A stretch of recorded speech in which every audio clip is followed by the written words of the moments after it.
Olá, muito boa noite. Sejam todos muito bem-vindos e bem-vindas ao Sinapse CL, o seu ponto de encontro diário, sempre às 7h30 da noite, aqui no canal do Instituto Conhecimento Liberta e também no canal do ICL Notícias. Boa noite, César Calijon. Boa noite, Rob. Tudo bem? Tudo bem. Boa noite para a nossa comunidade linda. É isso aí, vamos lá. Vamos lá, comunidade, que hoje vai faltar tempo, porque temos pautas bem interessantes e assuntos bem...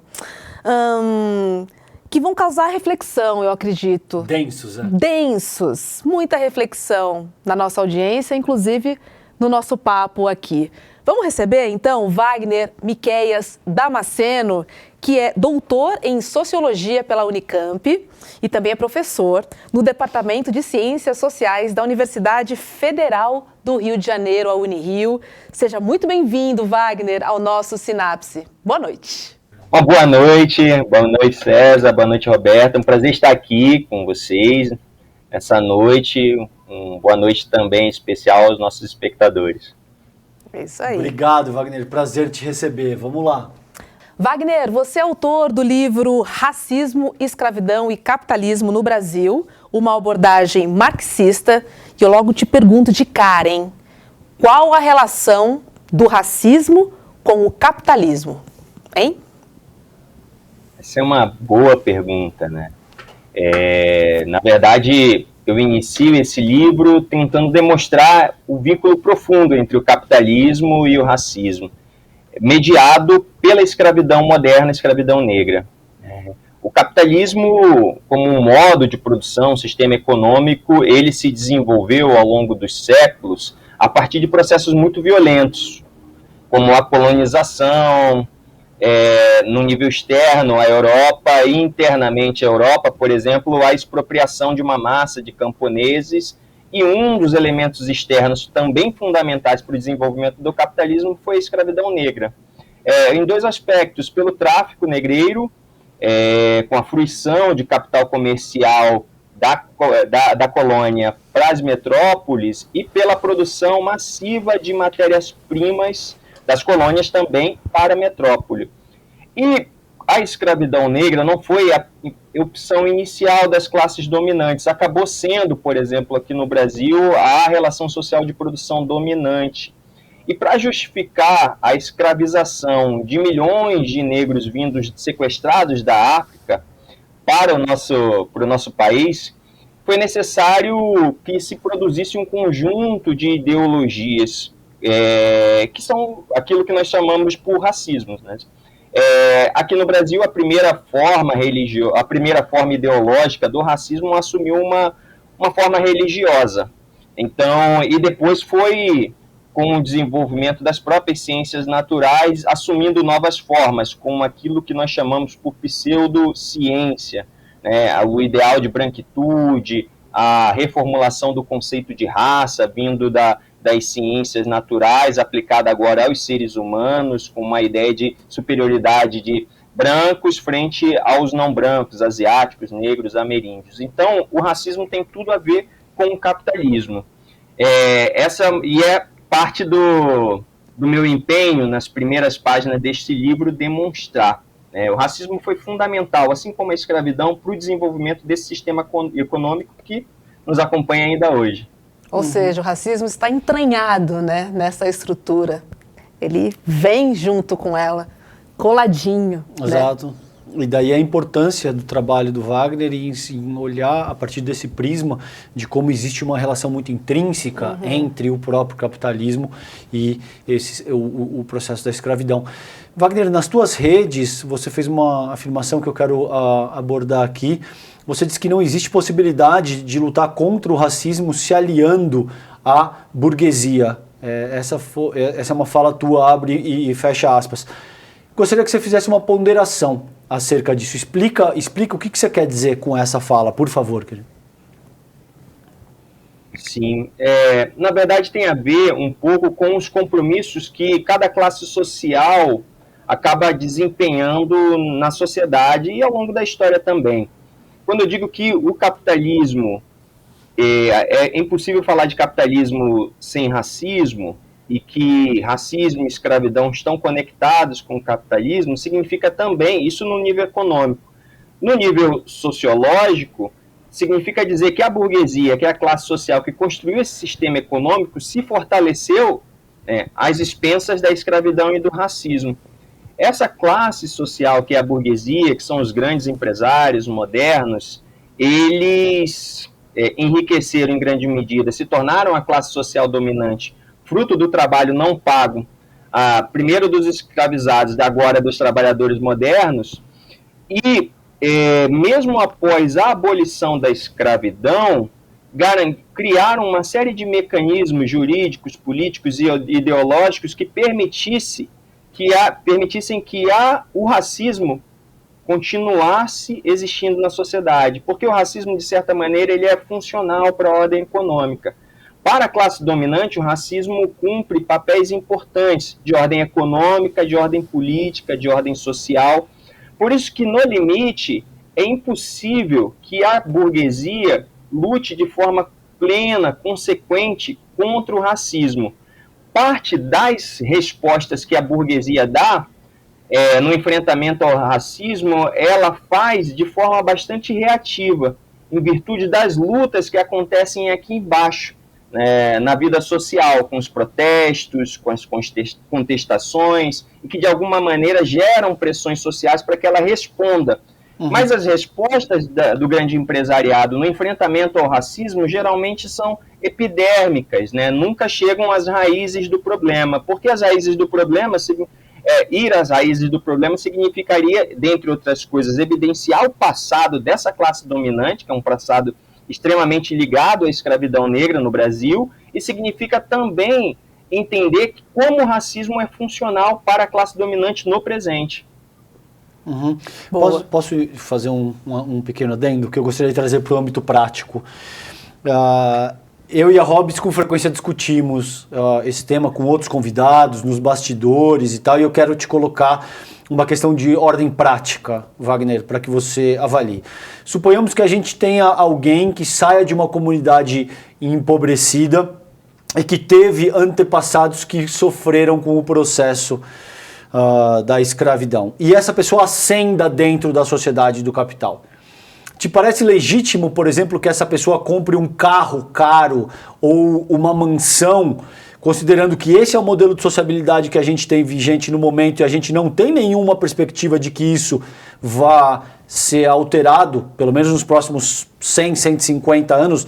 Não me parece que o capitalismo demonstra sinais de que pode ser superado no curto prazo, pelo menos, ou você acha que ao fazer isso, essa pessoa estaria traindo uma luta ancestral? Como é que você sente? Ou talvez até uma terceira possibilidade, como é que você sente isso?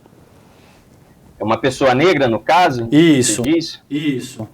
Bom, isso na verdade vem acontecendo há um certo tempo, Há setores da população negra, há alguns indivíduos da população negra, mesmo na sociedade brasileira, em que o racismo é muito forte, que conseguem experimentar uma forte ascensão social, mas numa razão muito lotérica, É quase como um bilhete premiado, alguém se tornar efetivamente rico, Que às vezes a gente confunde uma classe média com alguém muito rico. Os grandes ricos, os verdadeiros ricos, os verdadeiros grandes burgueses, a gente quase nem vê, quase não sabe os rostos e tal.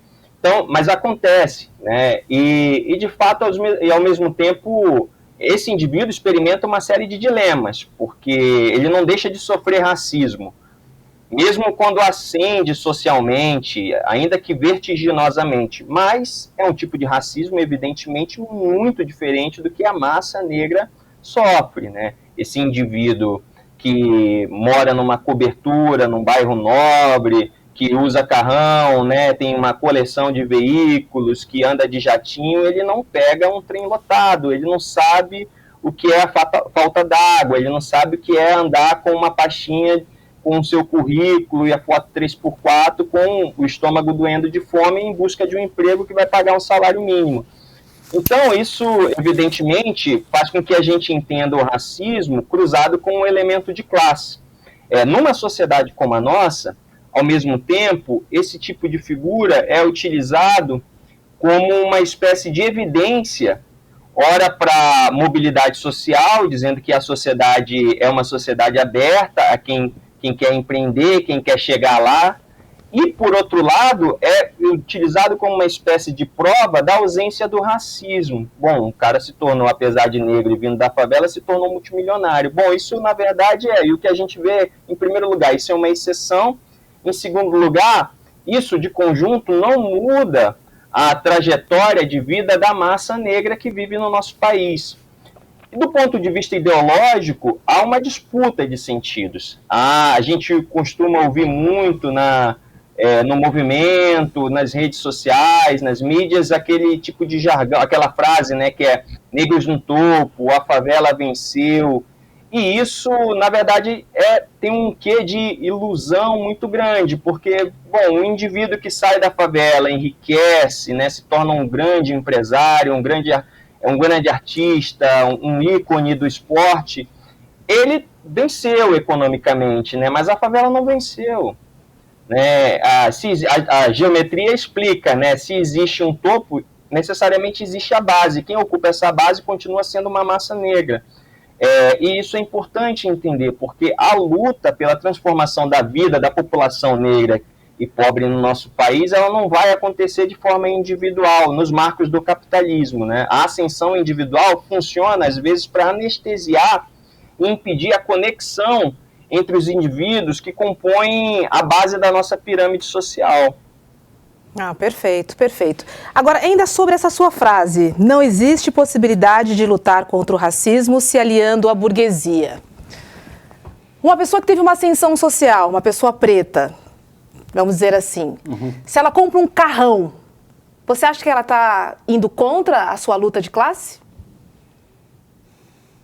Olha, não depende, sabe? Primeiro, o que a gente acha por carrão? Eu trabalho como sociólogo, eu trabalho com as definições de classes sociais do marxismo, né? Burguês realmente é quem detém os meios de produção. Determinados objetos de consumo, que às vezes são que tem um preço relativo um pouco acima da média e tal, não são indicadores de que a pessoa faz parte de uma classe dominante ou não. Né? Mas, assim, de fato, o que a gente vê na sociedade aqui brasileira e também nos Estados Unidos é uma presença muito pequena de grandes empresários, de artistas muito reconhecidos. Há grandes artistas nos Estados Unidos e no Brasil negros que talvez, se fossem brancos, teriam o dobro, o triplo do reconhecimento. Não só cultural, artístico, mas também econômico, né? Acho que Serena Williams aqui, ó. Posso trazer um exemplo fácil pra gente. Serena Williams. A tenista. Exato. A Viola Davis deu uma entrevista, né, dizendo se ela fosse se eu não me engano, se ela fosse uma artista branca, já tendo conquistado tudo que ela conquistou, ela não ganharia o salário que atualmente ela ganha. Então o racismo, ele interfere nas carreiras, né, em todos os aspectos, em todos os sentidos, inclusive na população negra que consegue se tornar burguesa. Agora, o elemento fundamental, quando eu digo que é impossível lutar contra o racismo em aliança com a burguesia, é porque o racismo é um instrumento importante para a sua dominação política e para o seu enriquecimento. Através do racismo, na sociedade brasileira, uma parte, a burguesia consegue oferir salários, consegue oferir lucros extraordinários, pagando salários menores para uma grande parte da população, por conta da sua cor e da sua raça. Veja, as pesquisas informam no Brasil que, em média, o trabalhador negro recebe menos de 40% a menos do que os trabalhadores brancos. Isso é altamente lucrativo. Significa que o racismo é altamente lucrativo para a burguesia. Do ponto de vista político, o racismo é importante porque divide aqui embaixo os inimigos históricos do grande empresariado. Porque, envenenado pelo racismo, a gente vê cenas inusitadas no cotidiano da gente, que é um trabalhador branco, um morador de uma favela branco, muitas vezes indiferente ou até hostil ao sofrimento da população negra. O racismo quebra a solidariedade social e política que deveria existir dentro da classe trabalhadora. Então ele fratura a classe trabalhadora. E através dessa fratura que o racismo, como o machismo e a xenofobia produzem na classe trabalhadora, ela consegue quebrar a resistência da classe trabalhadora. Então, isso, do ponto de vista político, é muito precioso para a burguesia, é precioso demais para ela abrir mão. Então, no limite, ela consegue apoiar iniciativas epidérmicas, pontuais, mas ela não consegue implementar um conjunto de políticas que promovam realmente a igualdade de cor e raça em nosso país, porque no limite isso significaria sacrificar seus lucros econômicos e, de alguma maneira, unificar, né, toda essa massa de explorados que está dividida por toda a sorte de opressão. Aqui no Brasil não dá nem só para falar do racismo, é importante falar também do regionalismo, trabalhadores nordestinos que sofrem cotidianamente a xenofobia nas regiões do Sudeste, do Sul, e sem falar do machismo também. Uhum. Wagner, e aí, até aqui, por exemplo, a gente falou bastante a respeito de um certo diagnóstico do que é o problema, né? De como é que ele se apresenta, da densidade, da complexidade que a gente enfrenta nesse começo do século XXI, no Ocidente inteiro de forma mais ampla, mas aqui a gente está considerando especificamente o caso do Brasil. O que é que você, enquanto pensador da sociedade, enquanto sociólogo, vê como possível solução? Eu sei que não existe uma solução de curto prazo para mexer na equação que a gente tem determinada de forma mais estrutural, mas o que é que você vê como solução? Porque também é muito complicado, né? Exigir que, então a gente tem um modelo capitalista que compele as pessoas a batalharem, a competirem o tempo todo. E aí, de repente, a gente diz que um grupo social não pode ascender dentro dessa sociedade do capital porque significaria reforçar os métodos que o oprimem. Como é que você sente isso? O que a gente tem como horizonte de luta e o que pode ser feito no sentido de superar o estado de coisas que a gente acabou aqui de discutir? Na verdade, o Clóvis Moura, por exemplo, ele tinha uma frase num livro chamado A Sociologia do Negro Brasileiro, que ele dizia que um negro executivo de uma multinacional sociologicamente é branco.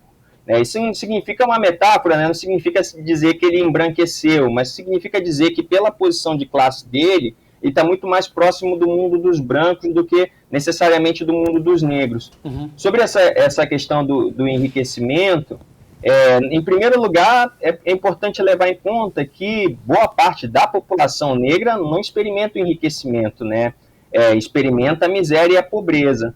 Em segundo lugar, que uma parcela da população, a pequena parcela da população negra que realmente experimenta a riqueza, se torna um grande burguês, ela entra num dilema, porque do ponto de vista racial ela é negra, mas do ponto de vista de classe, ela se torna burguesa, ela passa a defender interesses de classe que, em última medida, entram em conflito com os interesses de uma classe ampla cuja maioria é negra, no caso do Brasil. Uhum. Então entra em um conflito permanente. Esses conflitos apareceram ao longo da história.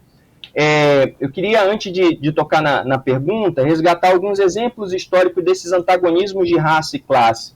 Na Revolução Haitiana, em São Domingos, uma revolução que aconteceu logo após a Revolução Francesa, de 1789, São Domingos era uma ilha que era uma colônia francesa, uma colônia açucareira muito rica. Os negros escravizados preparam uma insurreição e promovem uma revolução que termina com o fim da escravidão e algum tempo depois, com a proclamação da independência, né, do Haiti.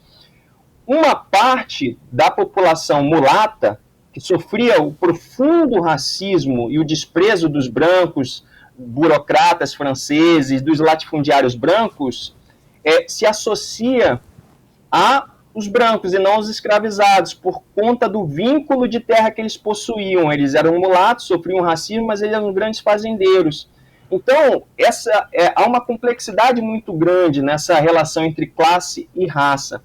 E a história já documentou um pouco, né? Nem sempre é fácil, né? No limite, muitas vezes, os interesses de classe acabam prevalecendo sobre os interesses de raça.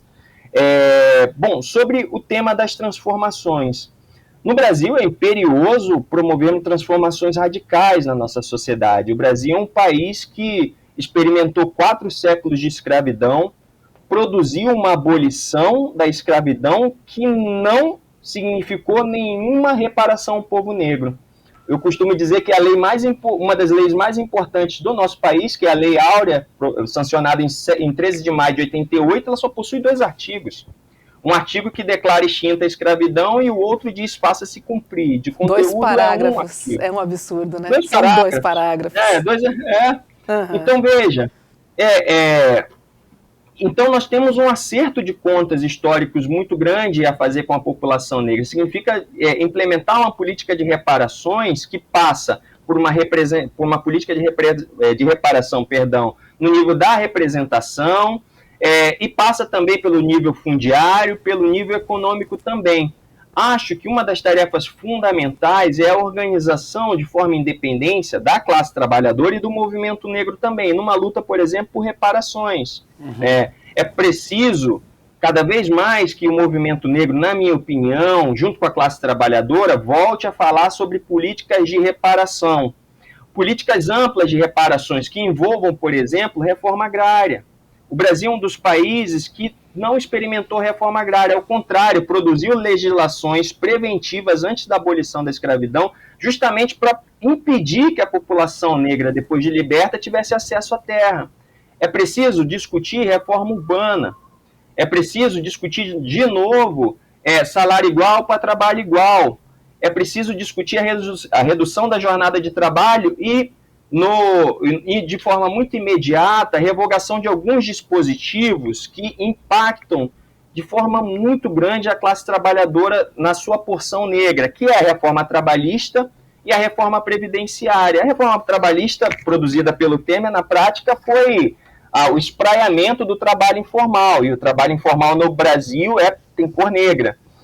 O outro aspecto é a reforma da Previdência, que impactou muito a população negra, né? A reforma da Previdência, feita pelo Bolsonaro em 2019, na verdade, jogou um peso excessivo sobre a população negra, fazendo com que uma parte dos negros que hoje estão trabalhando morram sem gozar do direito da aposentadoria. Então, é muito grave. Então, acho que uma das tarefas fundamentais a organizar a luta da classe trabalhadora, do movimento negro, de forma independente dos governos, das organizações patronais, na luta por reparações, na luta por revogação de dispositivos jurídicos que prejudicam sobremaneira a vida da classe trabalhadora. Agora, tudo isso, eu acredito, César e Roberta, que deva estar conectado com um horizonte de transformação radical dessa sociedade. É muito difícil imaginar um mundo além do capitalismo. Agora, é necessário. Veja, nós estamos experimentando hoje o ano mais quente do mundo. A tendência é que esse seja mais frio nosso, porque daqui para frente só aqueça a Terra. Então é muito grave. O capitalismo ameaça a existência da humanidade. Por isso, não só por isso, né, pelas questões raciais, mas justamente por essa ameaça à humanidade, é necessário que a gente conduza uma luta radical pela transformação dessa sociedade. Perfeito, perfeito. É que a gente está falando aqui de algo muito lá na frente, né? E aí, Wagner, trazendo um pouquinho mais perto do presente, do mundo de hoje, eu queria continuar falando sobre o mercado de trabalho, mas eu queria entender com você esses impactos todos que a gente tem sentido com a mudança do mercado de trabalho em relação à tecnologia, em relação à automação, em relação à globalização. Você sente que isso acentua ou, de certa medida, pode diminuir a desigualdade social, hein? Eu acho que, na verdade, o que nós temos visto no Brasil é a combinação daquilo que há de mais moderno com o que há de mais atrasado na nossa sociedade, né? Não há nada mais moderno do que um smartphone. É um aparelho formidável que nos conecta às pessoas, que permite que a gente acesse parte do conhecimento produzido pela humanidade ao longo da história. E não há nada mais arcaico do que você levar comida para um outro indivíduo, né? As relações serviçais, o que a gente vê é a combinação daquilo que há de mais moderno dentro do sistema capitalista com aquilo que há de mais atrasado na nossa sociedade, que também remete a uma herança escravocrata, né? Eu digo isso porque o trabalho por aplicativo, sobretudo esse, né, relacionado à entrega de mercadorias, de alimentos, né, está se tornando uma das grandes formas de empregabilidade no nosso país. E ao contrário de diminuir a desigualdade social, a desigualdade racial, eu acho que evidencia cada vez mais a desigualdade social e racial. E falo isso ainda que tenhamos no Brasil, de forma geral, poucos dados sobre esse tipo de trabalho, no que diz respeito aos trabalhos por aplicativo, de entrega, porque a política ainda dessas grandes corporações é de tentar limitar o máximo possível de informação para pesquisadores e até mesmo para o Estado. Mas o que a gente vê, e um pouco de pesquisa empírica que tem sido feita no Brasil, mostra que os trabalhadores ligados aos aplicativos, a essas plataformas, são em sua maioria trabalhadores negros, jovens, em alguma medida masculinos, homens, né? Há também uma parcela de mulheres que vem entrando no trabalho por aplicativo, nas entregas, e se soma a esse trabalho extenuante o trabalho também feito em casa, em virtude do machismo, a combinação da dupla jornada de trabalho. Esse tipo de trabalho é um trabalho que tem algumas marcas. Uma das marcas é a instabilidade total, né, e um movimento bastante pendular, ligado também a essa instabilidade, né, muitas vezes marcado por um excesso de horas trabalhadas e às vezes por uma escassez muito grande de horas trabalhadas, né? Relatos de entregadores que ficam esperando horas e horas para conseguir uma corrida e ao mesmo tempo, em alguns momentos, em outros momentos, se matando de trabalhar, correndo riscos de serem atropelados, de sofrerem acidentes muito graves, e quando sofrem acidentes, né, ficam completamente descobertos, porque não possuem impacto trabalhista nenhum. Levam comida, a gente costuma dizer, levam comida, pedalam bicicletas que não são suas, levando comidas muitas vezes com o estômago vazio, para restaurantes com os quais não tem vínculo empregatício nenhum, para pessoas em condomínios dos quais ele também não tem relação trabalhista nenhum. Então é um caos, é uma barbárie. Ô Wagner, vamos falar um pouco disso, dessa precarização do trabalho, que a gente viu que isso, como você muito bem disse, eu tenho um amigo, o Alisson Mascaro, eu gosto muito dele. O Mascaro escreveu o prefácio do Esfarrapados, desse meu quarto livro que eu te dei de presente. E o Mascaro tem um raciocínio muito bom, que ele te diz o seguinte: o Estado, como a gente conhece, ele é a expressão sociopolítica do capital. Então, a democracia formal, por mais, vamos dizer assim, organizada que ela esteja, ela sempre vai ser a expressão sociopolítica do próprio capital. Então sempre vai existir algum nível de exploração, de usurpação das nossas classes trabalhadoras. Mas a gente sabe que a partir de 2016, com o Temer, que dá um golpe na Dilma Rousseff, essas medidas econômicas de corte neoliberal se agudizaram e muito. Tá? A gente viu muita precarização, a gente viu toda essa agenda que já é absolutamente agressiva em condições normais de temperatura e pressão, vamos dizer assim. Sim. Tudo isso fica muito pior a partir de 2016. Como é que você vê isso hoje em dia, Wagner, depois de 2 anos de governo Temer, outros 4 anos de governo Bolsonaro e agora com o governo Lula voltando à presidência da República? Como é que gostaria que você fizesse uma análise geral de como é que você sente a disposição dessas coisas hoje na nossa nação? Pois teve uma ofensiva neoliberal nos últimos anos no Brasil, né? Muito intensa, muito intensa. Há uma crise econômica capitalista em nível mundial que pressionou as respectivas burguesias dos seus países a atacar os direitos sociais que foram duramente conquistados pela classe trabalhadora. E isso não foi monopólio de um governo ou outro, né? Na verdade, foi uma constante em todos os governos.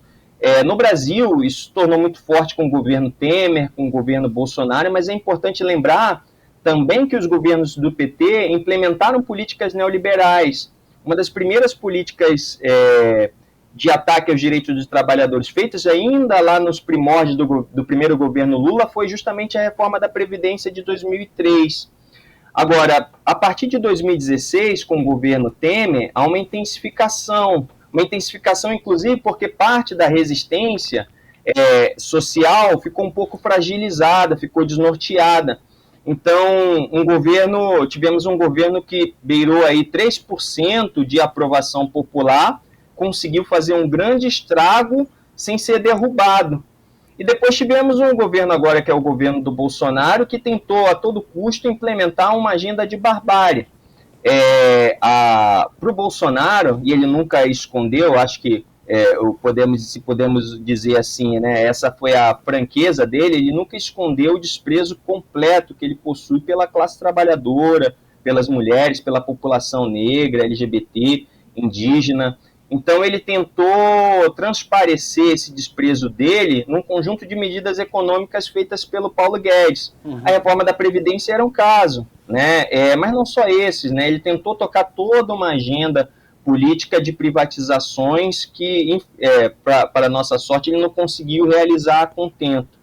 Essa é uma disputa permanente, né? Hoje nós temos o governo Lula que, sim, sem dúvida nenhuma, foi uma vitória importante, a vitória do Lula, no sentido de que derrotou o governo Bolsonaro do ponto de vista eleitoral, mas, ao mesmo tempo, não dá para celebrar muito, porque os acordos firmados, os acordos econômicos, sociais firmados pelo governo Lula são acordos que muitas vezes se assemelham, inclusive, ao do governo Bolsonaro.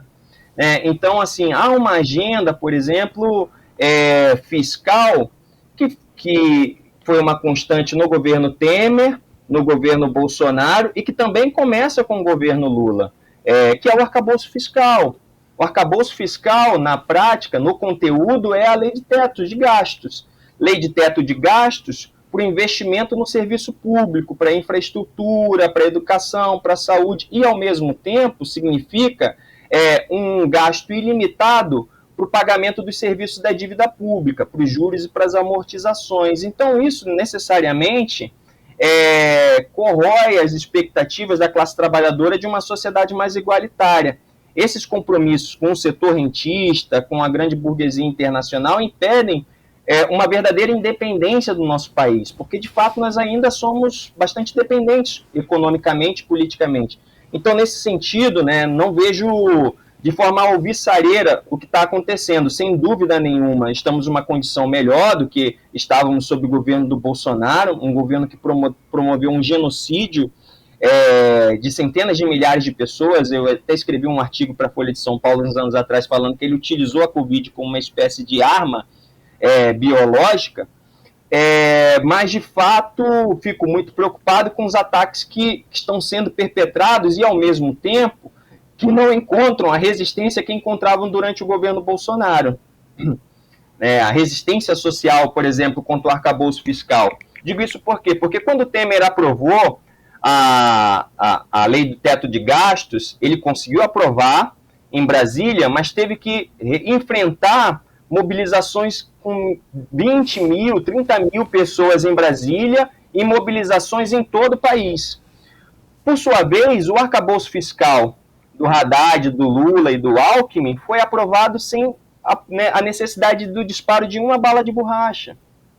Então, de certa maneira, é preocupante porque uma parte do movimento social e das organizações de esquerda está muito anestesiado com uma vitória eleitoral e esquece, né, de manter as fronteiras definidas entre o governo e os movimentos e interesses da luta de classe. Isso é preocupante por quê? Porque nós temos uma extrema-direita que não está morta. A extrema-direita, e essa é uma lição importante de retermo da história, ela se alimenta das traições, dos fracassos, das direções históricas do movimento da classe trabalhadora. É impossível entender o surgimento de Hitler, de Benito Mussolini, sem entender o fracasso das revoluções na Alemanha, na Itália, as traições dos grandes dirigentes históricos da classe trabalhadora. Então, a extrema-direita, ela se alimenta, ela se nutre, ela se fortalece das traições, das decepções. Se não levarmos isso em consideração, a gente não consegue entender por que tanto trabalhador votou em Bolsonaro, porque tanto negro, inclusive, apoiou Bolsonaro, dando um tiro no pé. Ou seja, é preciso fazer esse tipo de reflexão e impedir que essas traições ocorram novamente é uma das melhores maneiras de impedir o retorno da extrema-direita ao poder no nosso país. E Wagner, a gente falou muito sobre classe aqui, mas não dá para falar em classe hoje sem considerar a interseccionalidade, né? Uhum. Ou seja, gênero, raça e a própria classe. A gente fala muito sobre isso aqui no programa, mas eu queria saber se na prática, né, se na sua perspectiva, as políticas públicas já olham no detalhe a importância dessa interseccionalidade para um efetivo sucesso de políticas, da aplicação das políticas públicas. Está muito na teoria ou já desceu para a prática? É uma boa pergunta. Eu acho que a gente tem muita dificuldade no nível teórico e político de combinar essas coisas, né? No geral, a gente trabalha muito com abstrações, né? E até falo, nas ciências sociais, no geral, a gente trabalhava com uma noção de um trabalhador muito abstrato, de um cidadão, do ponto de vista político, trabalhamos com uma noção de cidadão muito abstrato, temos muita dificuldade de ver esse indivíduo com mais concretude, né? Um trabalhador, homem, nordestino, uma mulher negra, branca, sulista ou sudestina, enfim. Então temos muita dificuldade de combinar esses elementos para compor um quadro mais tridimensional daquilo que nós chamamos de classe trabalhadora, o povo brasileiro. Isso se reflete também nas políticas públicas. O que impera hoje no Brasil é algo que, na minha opinião, é muito mais atrasado do que nós estamos debatendo. Há, inclusive, uma dificuldade muito grande de promover políticas de reparação, políticas mais específicas para a população que sofre de forma muito específica a partir das suas condições. Então, tem muita dificuldade de implementar políticas que atendam a população PCD, tem muita dificuldade de implementar a política de cotas nas universidades de forma plena, como, por exemplo, as cotas étnico-raciais nos programas de pós-graduação. Temos muita dificuldade de implementar a política de cotas raciais em todos os concursos públicos, inclusive para concursos para professores nas universidades públicas brasileiras. E, ao mesmo tempo, temos muita dificuldade de implementar políticas, junto com isso, políticas um pouco mais específicas, transversais. Eu vou pegar o exemplo na nossa universidade. Tem muita dificuldade de implementar políticas direcionadas às mulheres negras, às mães que adentram a universidade, sobretudo as estudantes. Tem muita dificuldade de entender que para uma jovem mãe concluir seus estudos, ela precisa de políticas públicas dentro da universidade, ela precisa de creche, ela precisa de restaurantes públicos para não ter que perder um tempo precioso do seu dia na preparação de café da manhã, de almoço, de jantar. Então, ou seja, a gente continua trabalhando muito na superfície.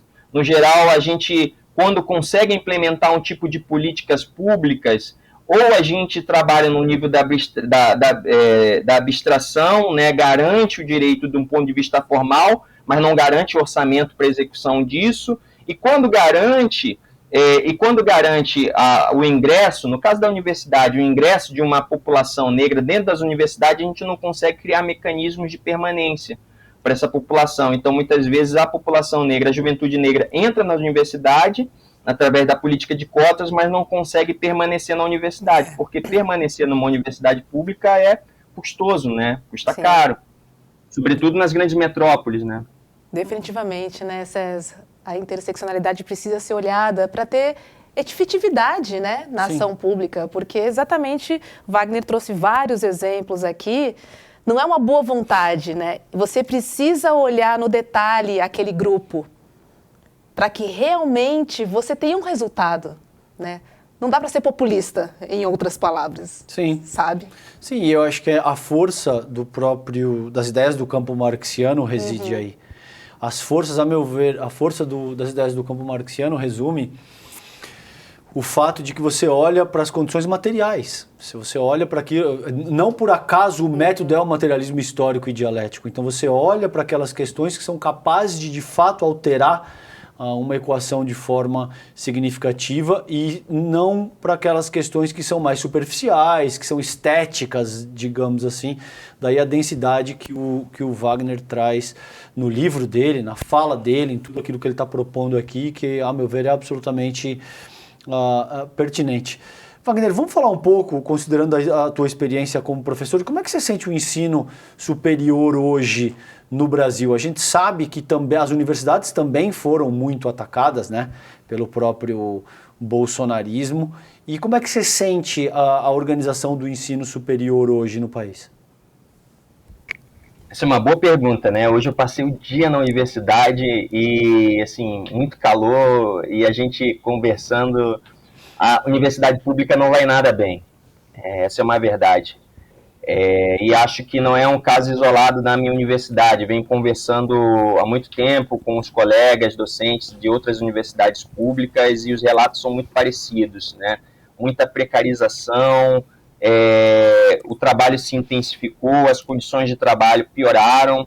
Na minha universidade, por exemplo, falta porta em algumas salas de aulas, não tem equipamentos para exibição de filmes, slides, às vezes falta internet, e toda sorte de problemas nós temos experimentados. Agora, com essa onda de calor, o principal que se evidencia é a insalubridade das salas, nas escolas e nas universidades também. Parte das salas hoje, pelo menos na minha universidade, não tem ar-condicionados capacitados para esfriar uma sala. Então as condições são péssimas de trabalho. Nos últimos tempos houve um ataque ideológico muito da comunidade acadêmica, os estudantes, perpetrados pelo governo Bolsonaro, e houve, ao mesmo tempo, uma política de restrição do orçamento público às universidades. Isso é muito preocupante, porque esse esgotamento, na verdade, esse estrangulamento do orçamento destinado para a universidade tem como finalidade seguir drenando dinheiro público para os grandes banqueiros. Então, por isso, inclusive, a gente dentro da universidade faz um esforço muito grande de rediscutir o tema da dívida pública, exigir auditoria, suspensão da dívida, porque a gente sente na pele o resultado dessa política fiscal. Nós, professores, estamos aí reivindicando do governo, vou aproveitar para dar uma deixa, estamos reivindicando do governo Lula, né, uma discussão salarial, fazendo uma campanha para o reajuste salarial para o ano de 2024. Nós passamos 7 anos sem reajuste, temos uma defasagem muito grande, há uma defasagem de concursos muito grande na universidade, faltam vagas para técnicos, faltam vagas para professores, faltam salas. Esse é o cenário da universidade brasileira. Então, em resumo, houve uma ofensiva ideológica muito grande contra a comunidade acadêmica e a gente viu que ciência, e discussões qualificadas, tem nome aqui também no país, vem da universidade pública brasileira, mas ao mesmo tempo há um ataque econômico que muitas vezes é muito difícil de ser visualizado. De novo, o arcabouço fiscal significa um estrangulamento do dinheiro para o serviço público, para as universidades, então a gente precisa rediscutir a política fiscal em nosso país. Essa é a situação das universidades públicas brasileiras. Teve uma greve importante na USP, a principal universidade brasileira, há pouco tempo atrás, que mostrou para todos nós aí um cenário devastador, um déficit de professores que chegava a mais de 1.000 professores, técnicos também, condições muito ruins para os estudantes.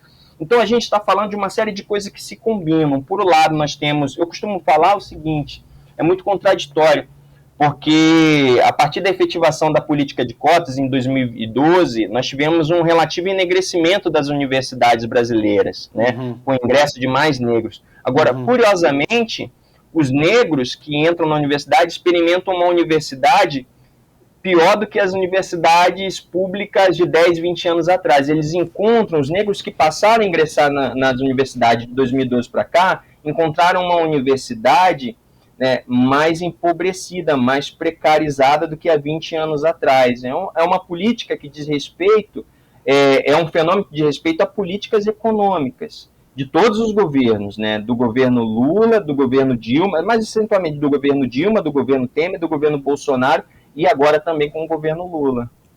Você sente que os acadêmicos estão cada vez mais ou menos envolvidos no ativismo social, considerando toda essa loucura que a gente vive aqui no Brasil nos últimos tempos? Qual é a sua opinião que está dentro da sala de aula, hein? Eu acho que, no geral, na sociedade, houve uma efervescência do debate político. Eu acho que com todos os sabores e dissabores que nós experimentamos nos últimos anos, sem dúvida nenhuma, houve um fortalecimento, um surgimento de debates que, pelo menos quando eu era jovem, eu não via. Hoje se fala-se de racismo de forma muito mais frequente, há debates muito mais sofisticados do que na época que eu era estudante da graduação. O debate sobre gênero, sexualidade, hoje acho que está muito mais forte do que há 20 anos atrás. E isso se reflete também nas agendas de pesquisa dentro da universidade. Há uma geração de pesquisadores que trazem temas, a começar pelo tema racial, com muita força. Basta a gente ver aí as publicações recentes de livros, a despeito das correntes teóricas, das opções políticas, mas há, de certa maneira, uma efervescência. Uma efervescência intelectual que, para mim, poderia ser muito maior se tivesse um investimento maciço em educação superior no país. Porque o quadro que nós vemos nas universidades brasileiras é bastante dramático.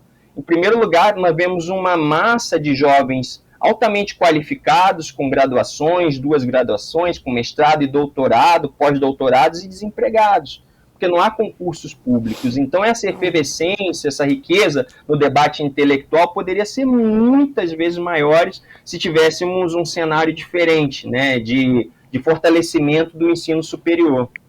Uhum. Wagner, você acredita, trazendo aqui, abrindo um pouco mais o escopo do que a gente está debatendo, você acredita que a humanidade caminha em algum momento para a formação de um regime de fato socialista ou comunista, ou a gente não precisa nem necessariamente utilizar essas categorias tão fixas? A minha pergunta pontualmente aqui é a seguinte: você acredita que em algum momento a gente vai encontrar um modo de produção que seja capaz de superar o processo de exploração do ser humano pelo próprio ser humano? Ô, sonho! Acredito. Acredito, sem dúvida nenhuma. Acredito e acho necessário. Veja, o capitalismo é esse modo de produção responsável pela uma das maiores barbáries da história da humanidade, que foi a escravização da população africana aos milhões, né, para a América do Norte, para o Caribe, para a América do Sul. Esse sistema econômico continua de pé. Sim. Eu brinco, né, dizendo, olha, é tarefa da gente, eu não sei vocês, eu brinco às vezes com os colegas falando assim, olha, não sei vocês, mas eu quero vingança. No sentido de fazer um ajuste de contas e derrubar esse sistema que se alimentou do suor, do sangue, dos nossos antepassados. Do ponto de vista político, eu acredito que é necessário e factível, e não acho que está muito longe, não. Sabe por quê? Porque o surgimento de organizações de extrema-direita e até organizações fascistas e nazistas que vêm surgindo, botando o nariz para fora da água em algumas regiões do mundo, contraditoriamente é um indicativo de que há possibilidade de transformação da sociedade. Porque a burguesia ela só lança mão desse tipo de expediente e desse tipo de organizações quando ela se sente ameaçada. Uhum. Porque o regime favorito das classes dominantes, a despeito do que a gente costuma acreditar, não é a ditadura. É a democracia. A democracia é o regime preferido da classe dominante para fazer com que os seus negócios consigam fluir de forma muito tranquila. Claro, quando ela se sente ameaçada, ela não pestaneja em impor ditaduras sanguinárias. Ela não pestaneja em colocar tolos, ignorantes, facínoras no poder, né? Quando ela sente a possibilidade de que vai perder os anéis. Agora, o que eu estou dizendo? Quando surgem organizações de extrema-direita, quando surgem organizações fascistas, isso é um indicativo social e político de que há possibilidade de transformação. Isso isso nos coloca um grande desafio, porque, de fato, é possível transformar o mundo, mas, ao mesmo tempo, para transformar o mundo, derrubar o capitalismo, produzir uma revolução socialista que consiga organizar, construir uma nova sociedade, é preciso também que se construam direções socialistas. É preciso fazer um amplo debate sobre as experiências históricas, sobre o que deu certo e o que não deu certo, né? E fazer um aprendizado e produzir um aprendizado sobre todas essas experiências históricas. Precisamos falar de socialismo.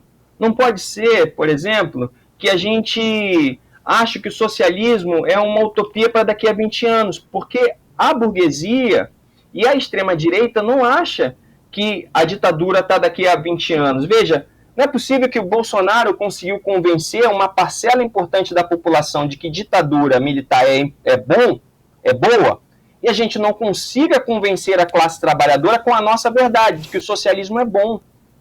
Agora, para convencer, né, para ganhar mentes e corações, a gente precisa ter ousadia, precisa ter independência de classe. E, nesse sentido, nada colabora o governo do PT.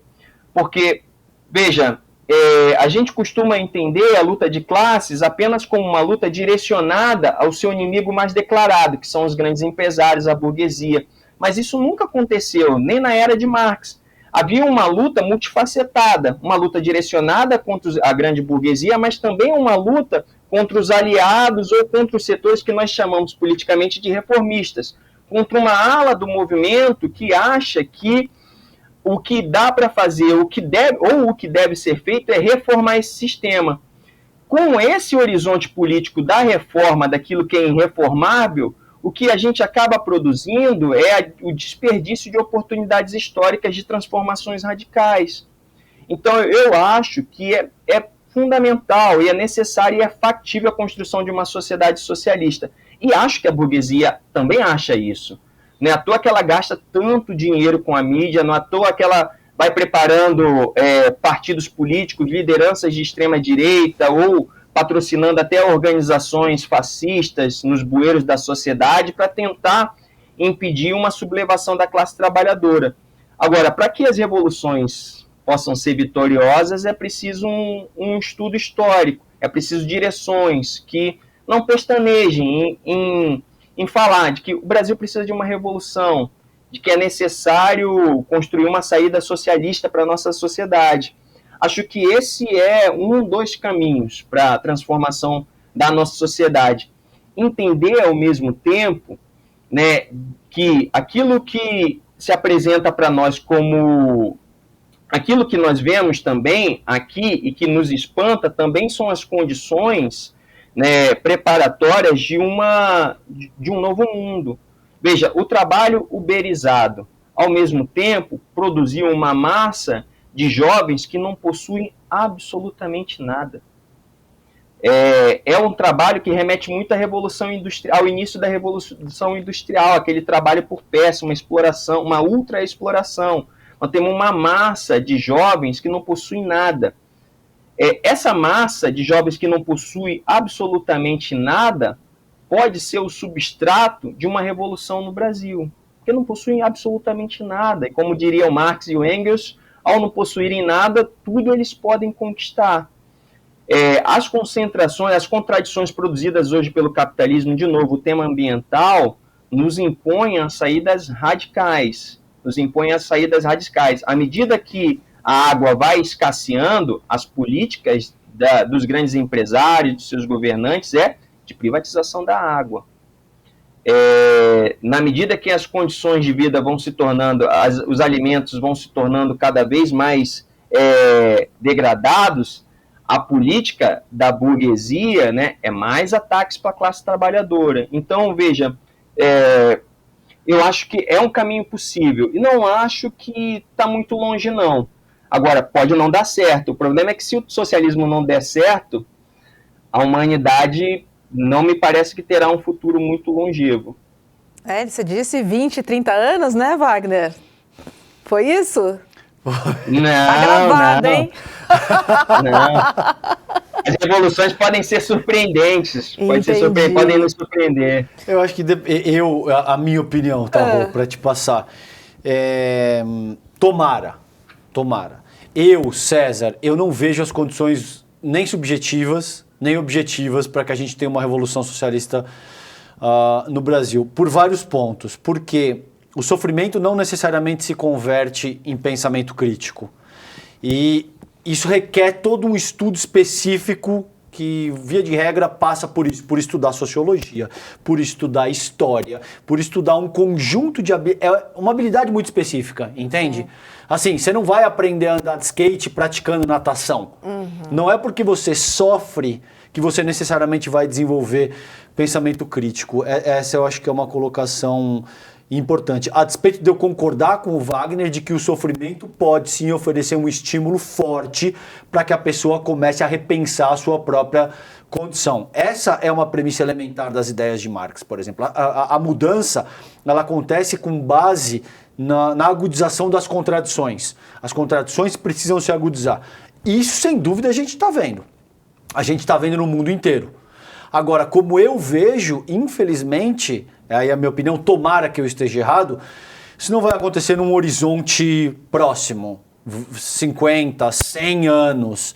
Tomara que eu esteja errado. Mas como eu vejo, essas contradições ainda vão ter que se agudizar e muito para que a gente tenha uma espécie de mudança significativa que seja capaz de transcender o horizonte capitalista que a gente tem estabelecido nesse momento. Tomara que eu esteja errado. Não, eu concordo muito com você. Eu acho que é necessário um estudo profundo, até porque, como disse o Wagner, é bom que não dê errado, né? Quando acontecer. E eu acho também, Wagner, que esse assunto, esse debate, ele tem que chegar na base da pirâmide. Ele é muito distante da base, na minha opinião. Por alguns motivos, né? A base está preocupada com o dia seguinte, né? É a tal da lei da sobrevivência. Eu acho que essa é uma questão que dificulta muito, ao meu ver, a organização da base para uma revolução, né? Então, eu acho que esse dia a dia, ele acaba tomando muito tempo, né, para algo que necessita um estudo bem mais profundo, como a gente está fazendo aqui. E outra coisa, Wagner, que a gente precisa pensar urgentemente é como afastar este fantasma. Porque falar em socialismo é um fantasma. É muito distante. Estigmatizado, você diz, né? Exatamente. Tem um estigma ao redor do termo. É muito estigmatizado, é um termo muito acadêmico que você não consegue, eu acho, hoje em dia, por ser um tema distante ou por estarmos projetando algo a longo prazo, que é frio, não envolve. Você não consegue penetrar nas grandes massas. E como é que eu vou juntar a galera? Como é que eu vou juntar a massa para essa revolução? Sabe? Sim. Precisamos pensar em levar isso para o dia a dia, para a conversinha do boteco da esquina, sabe? E sem medo nenhum. Mas a gente tem que ter essa conversa. Isso precisa ser desmistificado de uma vez por todas. Sim. Eu acho, Wagner. Queria te ouvir. Eu adoro falar sobre esse tema. Bom, eu quero convencer, não precisa ser hoje, né? Ambos aí da possibilidade de uma revolução no nosso país. Veja, o que acontece geralmente é o inverso do que a gente costuma visualizar. A população brasileira, na minha opinião, está pronta para uma revolução, né? Quem não está pronta, quem não está à altura dessa tarefa grandiosa são justamente as direções da classe trabalhadora. Ela que não está à altura. E veja, o Trotsky dizia que a classe trabalhadora em nível mundial estava madura, né? As direções da classe para uma revolução, as direções do proletariado que estavam apodrecidas, que estavam cansadas, estavam acostumadas às negociações de bastidores, às alianças de classe. Há uma renovação da classe trabalhadora no Brasil. Agora, desgraçadamente, uma parte da intelectualidade das lideranças históricas da classe trabalhadora ainda segue apostando na política de alianças e de conciliação de classes. E isso, de alguma maneira, retarda o desenvolvimento da luta e, ao mesmo tempo, deseduca as novas gerações. Porque é preciso, quando eu digo que é preciso falar em socialismo, significa dizer que é preciso voltar a educar a classe trabalhadora e a juventude nos marcos do classismo, de que a classe trabalhadora só tem a perder quando se alia à burguesia, só tem a perder quando promove conciliação de classes com seus algozes, que ela pode conquistar o mundo de forma independente, que a solidariedade que ela tanto necessita deve ser buscada no seio da própria classe trabalhadora, não fora da classe trabalhadora. Isso é um desafio, porque, de fato, esse debate tem muita dificuldade de penetrar o solo vivo e fértil da massa negra, da classe trabalhadora, que muitas vezes desconhece esse debate ou vê com muito pouco interesse. A própria palavra socialismo que você falou, né, é muito demonizada. E ela não só é demonizada historicamente, ela é demonizada historicamente, né? Vamos lembrar que o Manifesto Comunista abre com o espectro ROM da Europa, né, que é o espectro do comunismo. Sim. Então segue demonizada pela grande mídia, pelos ideólogos da burguesia, mas também, né, foi muito, permitam-me dizer, achincalhada por boa parte da esquerda, que tomou caricaturas do marxismo como a própria fotografia do marxismo.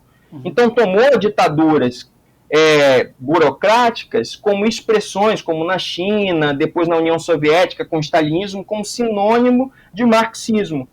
E isso é utilizado, inclusive, pela extrema-direita, para fazer toda uma campanha vigorosa junto à classe trabalhadora e os pequenos comerciantes, setores médios, contra o marxismo.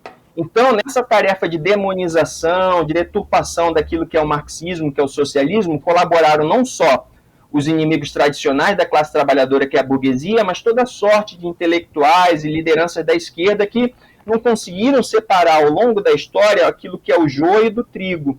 Então, isso gerou, evidentemente, muita confusão, porque, veja, um trabalhador numa periferia do Rio de Janeiro, tudo que ele experimenta é uma ditadura. Se ele trabalha no supermercado, ele vive um regime ditatorial, né? No trabalho no caixa ou na reposição das mercadorias, no horário regrado da alimentação, no horário para suas necessidades fisiológicas, depois volta num trem ou num ônibus lotado, mora numa comunidade que é controlada ou pela milícia, ou pelo tráfico, ou meio a meio, sofre batida da polícia. Então, tudo que um trabalhador experimenta é uma ditadura dentro da sociedade capitalista. Então, se a gente não consegue explicar que o socialismo não é uma ditadura burocrática, a gente não consegue oferecer absolutamente nada para esse trabalhador. Então, veja, há uma dificuldade permanente. A universidade é um espaço formidável, que muda vidas. Eu adoro a universidade, eu adoro o ambiente acadêmico, mas sou obrigado a ser franco. Não vai ser a universidade que vai transformar o mundo. Não vai ser a universidade que vai transformar a sociedade. Nunca foi. No Brasil não foi diferente. As grandes transformações sociais tiveram a participação da sociedade, mas vieram da classe trabalhadora organizada, que também participa da universidade. Eu digo isso porque o debate político ele é muito maior do que o debate desenvolvido pela intelectualidade dentro da universidade, que tem a sua parcela de importância, né, mas que não se esgota ali. Eu acho que a revolução, para concluir, eu acho que o socialismo ele não está tão distante assim. Não temos bola de cristal, evidentemente, podemos não construir jamais uma revolução socialista no Brasil, mas acho que essa deve ser a tarefa. E não acho que seja impossível. Acho que a classe trabalhadora no Brasil, ao longo da história, deu grande demonstração de força, de vigor, moral, de disposição de luta. Veja, nosso país foi colonizado no século XVI. Vieram para cá tribos africanas, inclusive que eram rivais, e muitos dos nossos antepassados que pisaram aqui no século XVI, primordialmente, começaram a organizar formas de revoltas, quilombos, invasões de fazenda. O que mais a classe dominante criou no imaginário coletivo no Brasil a ideia de que o brasileiro é pacífico. O O brasileiro não é pacífico. O que mais teve aqui no Brasil foram revoltas, insurreições, quilombos. Infelizmente, praticamente todos eles foram massacrados, esmagados, né, pelas forças das baionetas, da coroa portuguesa, pelos governos ditatoriais que tivemos aí ao longo da história no Brasil. Mas há um desejo de transformações na classe trabalhadora. Acho que a grande dificuldade não reside na classe trabalhadora, reside nas direções históricas dessa classe trabalhadora, que não se mostra a altura dessa tarefa. Entendo, bacana, muito bom. Conscientização, né? Acho que cheguei numa palavra aqui que eu acho que, enfim, que teria uma capilaridade, né, muito grande em relação à classe trabalhadora. Wagner Miqueias Damasceno, que prazer receber você aqui no Sinapse. Obrigada, foi ótimo o nosso papo, um famoso PC, né? Papo cabeça. Demais, obrigado, viu, querido? Boa noite para você. Agradeço, Alberto e Sérgio, um prazer sempre falar com vocês. Valeu, um abraço, querido. Tchau, tchau. Tchau, tchau. É isso, Sérgio. Finalizamos o Sinapse de hoje. Só vou lembrar a programação que começa amanhã com Desperta e Leandro Demore às 7 horas da manhã. E logo depois tem Série Notícias, primeira edição, das 8 às 10h30 da manhã. E à noite, às 7h30, estamos aqui recebendo convidados especiais e temas interessantes para a gente concordar, discordar, debater, refletir, mudar de opinião. Fazer a sinapse. Estamos aqui para isso. Beijo para todo mundo, boa noite, até amanhã. Tchau, tchau. Tchau, tchau. Abdul-Rahman Mohammed é um jornalista, um escritor e investigou profundamente a morte de Malcolm X. Ele é também o maior especialista no mundo na história e no legado de Malcolm X. Sua investigação foi tão profunda e tão reveladora que os americanos tiveram que reabrir o caso de Malcolm X. E isso deu origem à série Quem Matou Malcolm X, uma das séries de maior sucesso da história do Netflix. Dia 23 de novembro, uma quinta-feira, às 8 horas da noite, no horário de Brasília, você não pode perder a aula histórica que o ICL traz até você. Abdul-Rahman Mohammed, o maior especialista do mundo em Malcolm X, vai dar a aula Malcolm X, o homem e a mensagem. Para você se inscrever na aula é muito simples. É só clicar no link aqui em cima ou aqui embaixo e gratuitamente e rapidamente se inscrever na aula. Se inscreve agora, não perde a aula porque é uma aula que não tem replay. E chame todo mundo que você conhece para participar. Ninguém pode perder esse evento histórico que o ICL está trazendo para vocês.